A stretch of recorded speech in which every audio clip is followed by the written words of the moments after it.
বার্নপুরের score, একসাথে 5টা cooling tower ভেঙে ফেলা হলো, কিন্তু কেন?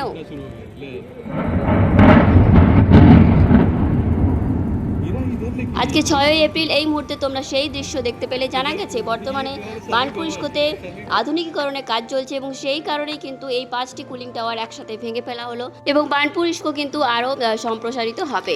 স্যার রাজেন মুখার্জির আমল থেকে এই 5টি কুলিং টাওয়ার ছিল এবং আজকে 6ই এপ্রিল এগুলি ভেঙে ফেলা হলো বিদেশি বিশেষজ্ঞদের তত্ত্বাবধানে। কারণ একটাই, কারণ বার্নপুর ইস্কো সম্প্রসারিত হতে চলেছে এবং আধুনিকীকরণের জন্যই কিন্তু এই পদক্ষেপ। একটা বলা যেতে পারে ঐতিহাসিক যুগের আজকে সমাপ্তি ঘটলো।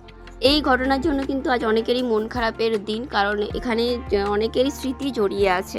কথায় আছে যা হয় ভালোর জন্যই হয়। মানছি আজকে একটা ঐতিহাসিক দিন, একটা ঐতিহাসিক স্মৃতি শেষ হয়ে গেল, কিন্তু সাথে সাথে কিন্তু নতুন কিছু আমরা দেখতে পাবো। আধুনিকীকরণের পরে কিন্তু আসানসোল বার্নপুর শিল্পাঞ্চলে উন্নয়নের পথে একটা বিশাল বড় পদক্ষেপ হতে চলেছে।